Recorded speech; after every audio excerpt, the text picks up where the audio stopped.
कंगना राणावत के घर का छज्जा टूटता है, वो ट्वीट करते हैं, उन्हें शर्म नहीं आती। मुकेश अंबानी के यहाँ पोता पैदा होता है, वो अस्पताल जाते हैं, उन्हें शर्म नहीं आती। यहाँ किसान सर्दी में सड़क पर बैठा है, उस प्रधानमंत्री को शर्म नहीं आ रही। मुकेश अंबानी के पोते को सगन देने के लिए, हमारे यहाँ सगन ही कहते हैं, पता नहीं उनकी भाषा में क्या कहते हैं, उन्होंने सगन देना तो उत्ते चले जान देन।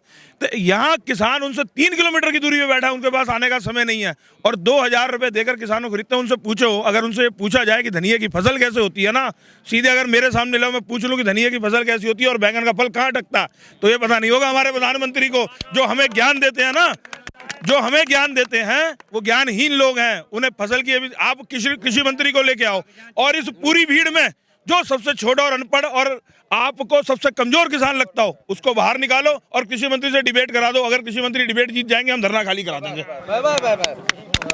देखिए, ये आक्रोश किसी भी प्रधानमंत्री में इतनी तो अकल होनी चाहिए कि 2000 रुपए के डीजल से खेत तैयार नहीं होता, वो फसल कहाँ से लगा देगा। आगे तो मुझसे पूछो 2000 रुपए में होगा क्या। अगर मोदी जी को इतना था, किसानों का दर्द समझना होता, तो यहाँ पर आके बात करते, वहां पर 20 किसानों को बुला के बात नहीं करते। एक दर्जी से पजामा गलत सिल गया था, उसने कच्चे के फायदे गिनाने शुरू कर दिए, और कुछ नहीं है। एक बिल गलत बन गया तो उसके फायदे गिनाए जा रहे हैं कि भाई ये पजामा सिलने को दिया था, मुझसे कच्चा सिल गया, कच्चे के फायदे सुन लो, बस, और कुछ नहीं है। किसानों को जो है, ये बिल्कुल कड़वी सच्चाई आपको बता रहा हूँ मैं। कल तुम देख रहे थे जब प्रधानमंत्री जी मोदी जी सम्मिलित कर रहे थे, तो किसानों को उम्मीद थी किसानों की कि कुछ ना कुछ इसका हल निकालेंगे, कुछ हमारे बारे में सोचेंगे। उन्होंने कुछ नहीं सोचा, वो केवल अपने फायदा बता रहे हैं। भैया ने कहा पजामा की जगह कच्चा सिल गया, तो उसका फायदा बता रहे हैं, बाकी कुछ नहीं रहा।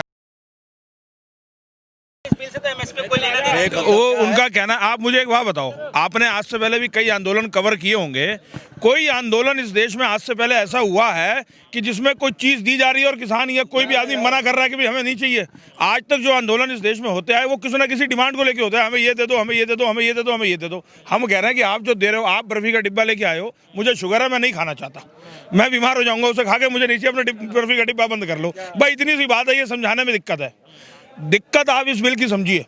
दिक्कत मोदी जी को बिल वापस लेने में इसलिए है कि उनके पूंजीपति मित्र इस बिल की आड़ में इतना इन्वेस्टमेंट कर चुके हैं कि अब अगर वो इससे पीछे हटते हैं तो उन पूंजीपतियों को जवाब देना मुश्किल है। इसका किसान से कोई लेना देना नहीं है, किसान का तो डेथ वारंट है ये बिल। ये कह रहे हैं कि फिर वो ऐसा क्यों कह रहे हैं कि किसान भाई जो हैं, वो जो धरना प्रदर्शन कर रहे हैं, वो अपने ही मांगों को लेकर के भ्रमित हैं, उनको समझ में नहीं आ रहा किस मांग को लेकर, कभी कुछ कहते हैं, कभी कुछ। दो मांगे। अगर कोई भी किसान भ्रमित है तो वो भ्रम मैं किसानों का और मोदी जी का दोनों का दूर कर रहा हूँ। 2 मांगे, 3 बिल वो लाए हैं, तीनों बिल को खारिज कर दे, हमें नहीं चाहिए। एमएसपी की गारंटी के ऊपर 1 बिल बना दें।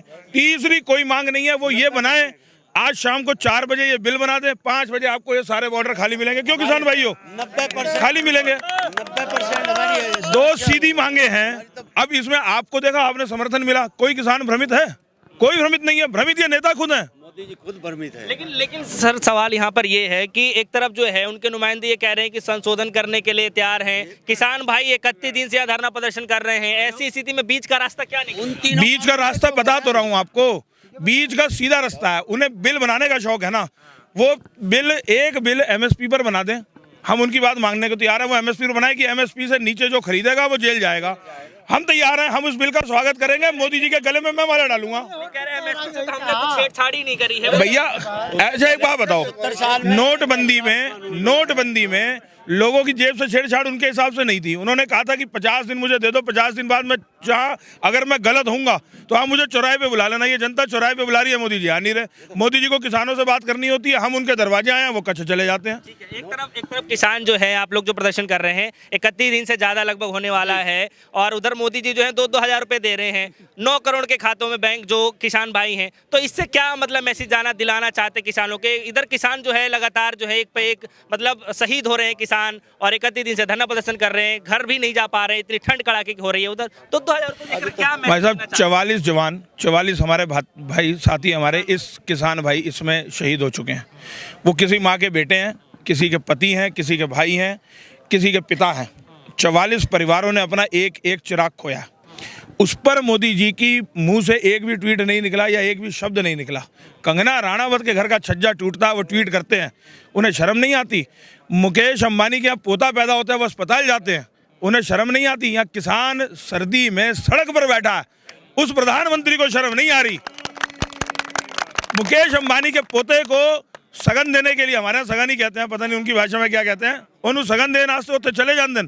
तो यहाँ किसान उनसे 3 किलोमीटर की दूरी पे बैठा है, उनके पास आने का समय नहीं है और 2000 रुपये देकर किसानों को खरीदते हैं। उनसे पूछो, अगर उनसे पूछा जाए कि धनिया की फसल कैसे होती है ना, सीधे अगर मेरे सामने लो मैं पूछ लूँ कि धनिया की फसल कैसी होती है और बैंगन का फल कहाँ अटकता है, तो ये पता नहीं होगा हमारे प्रधानमंत्री को। जो हमें ज्ञान देते हैं ना, जो हमें ज्ञान देते हैं वो ज्ञानहीन लोग हैं। उन्हें फसल की, आप कृषि मंत्री को लेके आओ और इस पूरी भीड़ में जो सबसे छोटा और अनपढ़ और आपको सबसे कमजोर किसान लगता हो उसको बाहर निकालो और कृषि मंत्री से डिबेट करा दो। अगर कृषि मंत्री डिबेट जीत जाएंगे हम धरना खाली करा देंगे।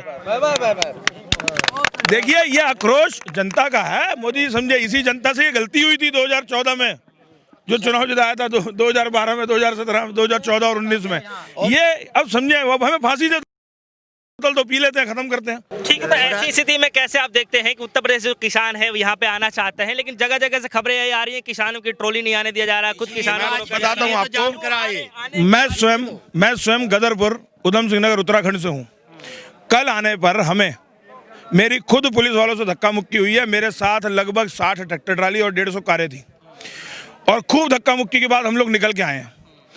तो एक बात बताइए, क्या दिल्ली आने के लिए इस देश में किसी भी व्यक्ति को वीज़ा चाहिए? आप बताओ कि दिल्ली आने के लिए क्या किसान को या किसी साथी को वीज़ा चाहिए? जब वीज़ा नहीं चाहिए, सुप्रीम कोर्ट कह रहा है, आप बताओ, आप यहाँ घूमो, एक भी आपको अशांति फैलाता हुआ व्यक्ति मिलेगा? हम शांतिपूर्ण प्रदर्शन कर रहे हैं, शांतिपूर्ण तरीके से आना चाहते हैं। विरोध तो वो उत्पन्न कर रहे हैं ना, व्यवधान वो उत्पन्न कर रहे हैं। सड़क खाली छोड़ दो, हम आ जाएंगे। हमारी ट्रैक्टर लाली को, गाड़ी को, मोटरसाइकिल को, साइकिल को या जिस भी सवारी से हम आना चाहते हैं, हमें आने दो। हम आकर आराम से यहाँ बैठे हैं। आप चाहते हो सड़कें खाली हो? मैंने आपको बताया, तीनों बिल उठाकर रड्डी की टोकरी में डाले, एक MSP गारंटी का बिल ले आए, 4 बजे बिल लाए, 4:30 बजे सारे किसान खेत में। आपको यहाँ कोई नहीं मिलेगा।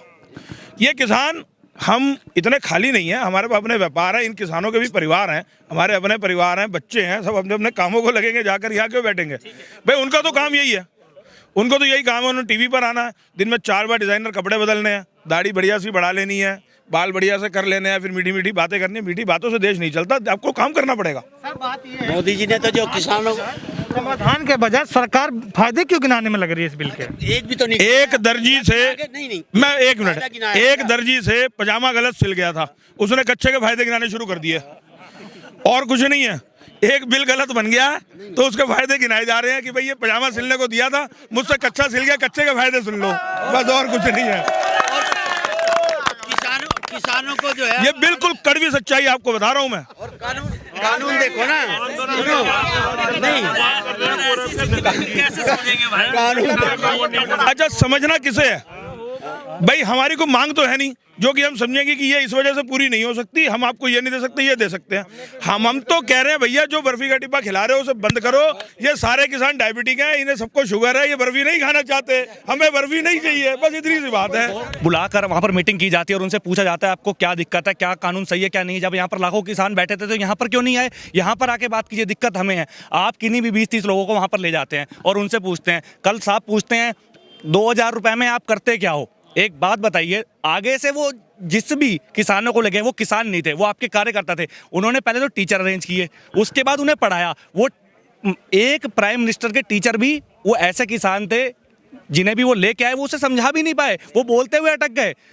उनसे पूछा जा रहा है 2000 रुपये में करते क्या हो? आगे से भाई साहब बता रहे हैं 2000 रुपये में हम जैविक खाद तैयार करते हैं, किसान कह रहा है। उसके बाद हम उससे गेहूं उत्पादन करते हैं, ठीक है, उससे खेत भी तैयार कर लिया, उत्पादन भी कर दिया। उसके बाद साहब हम उसे काट के उसके बाद सर हम अपनी खेती करते हैं। 2000 पशुपालन का भी तैयारी, 2000 रुपए में कोई इंसान, उस साहब से पूछो 2000 रुपए में खेत तैयार नहीं होता, तूने जैविक खाद तैयार कर दी, उसके बाद तूने गेहूं लगा के काट भी दी। एक किसान से पूछते हैं उसने उससे जगह कितनी है, वो कहता है साहब 1.5 एकड़ जगह। आप करते क्या? मैं धान लगाता हूँ, किसी और फसल की तैयारी करना चाह रहा हूँ, कुछ नया करना चाह रहा हूँ, मैं पशुपालन करना चाह रहा हूँ, तो मुझे आपके 2000 रुपए से बहुत सहायता मिलेगी। मतलब 2000 रुपए से आज की डेट में वो क्या करेगा? पहले 50 रुपए का खरीदेगा अपना घर, 50 की गाड़ी। वो भाई अपना अकाउंटेंट नहीं लेके आया, अपना वकील ने कहा हिसाब कहाँ से दो 2000 रुपए का? उसका अलमारियां भरी भरी, उसका सब कुछ। तुम ऐसे कैसे पूछ सकते हो 2000 रुपए का हिसाब कहाँ से देख ला आदमी? यार इतना पैसा रखेगा कहाँ वो? 2000 रुपए में सब कुछ करना है उसने। किसी भी प्रधानमंत्री में इतनी तो अकल होनी चाहिए कि 2000 रुपए के डीजल से खेत तैयार नहीं होता, वो फसल कहाँ से लगा देगा? आगे तुम मुझसे पूछ रहे 2000 रुपए में होगा क्या? अगर मोदी जी को इतना था किसानों का दर्द समझना होता तो यहाँ पर आके बात करते, वहाँ पर 20 किसानों को बुला के बात नहीं करते। अच्छा, कह रहे हैं कि ब्रांड बना करके जो किसान है खुद का ब्रांड बना करके विदेश तक भी बेच सकते हैं। पिछली सरकार ऐसा कभी सोची नहीं थी, हमने एक नया ला करके दिया। मैं गदरपुर का रहने वाला हूँ, उत्तराखंड का। मेरे फसल मेरे शहर में तो बिकती नहीं, मैं चला विदेश बेचने। जिस दिन शहर में बिकना चालू हो जाएगी उस दिन तो बाहर जाने की सोचेंगे। ब्रांड 1 एकड़ का किसान जिन्हें कल बुलाया था उनने खुद ही कहा मैं 1.5 एकड़ का किसान हूँ।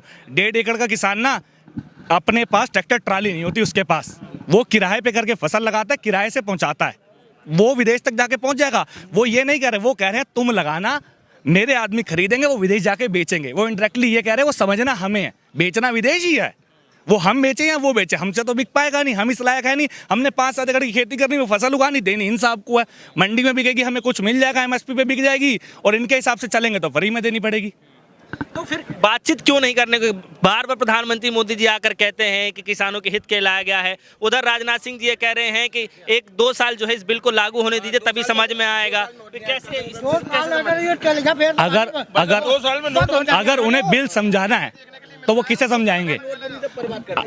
मन की बात अपने परिवार से होती है। अगर किसानों की बात करनी है तो मन की बात ना करें, किसानों की बात करें, यहाँ पर आके बात करें, किसानों से बात करें। मन की बात क्या होती है? लाइव आने से क्या होता है? 20 किसानों से बात। जब लाखों किसान सड़कों पर बैठे हैं तो किसानों से आके बात करो ना आप। जब लाखों किसान सड़कों पर बैठे हैं तो किसानों से बात करो। आप लाइव आके भाषण देके चले गए, अरे हमारी समस्या, हमें जो दिक्कत है हम तुमसे बात करेंगे। आप कमेटी बुला के बुलाते हो, हमारी कोई बात नहीं मानते। 2-2 हजार रुपए जो मिल रहे हैं उसको लेकर क्या कहना चाहेंगे? हमारा बनी कुछ भी होता ना, हमें जाना, हमें नहीं दिया किसी ने 2-2000 रुपए। तो कोई भी किसान गया भी बिल मांगने को? कोई नहीं गया। अपने आप बनाया उन्होंने, अपने आप ही उसको दिखा रहे हैं। जो गए थे पूंजीपति गए थे ना बिल बनाने के लिए, कोई किसान, एक भी किसान ने कहा? उनकी तरफ से उनके जो प्रवक्ता हैं बार बार ये कह रहे हैं कि ये कुछ किसान जो इसका प्रदर्शन कर रहे हैं, असली जो किसान जो हैं वो आज भी खेतों में खेती कर रहे हैं। तो फिर वो किसान कौन है? भैया अगर किसान खेती करने का मतलब, किसान तो खेती कर रहा है, बच्चा आ गए हैं, इनके बेटे खेती कर रहे हैं, जिनके जवान आ गए हैं वो बुजुर्ग खेती कर रहे हैं। खेती तो करनी पड़ेगी, मजबूरी है खेती, क्योंकि किसान को तो देश पालना है। ठीक है। अच्छा, एक आखिरी सवाल है मेरा आपसे कि यहाँ से ये भी खबर चलाई जा रही थी कि किसान जो है लगातार दिन प्रतिदिन कम होते जा रहे हैं, संख्या कम हो रही है।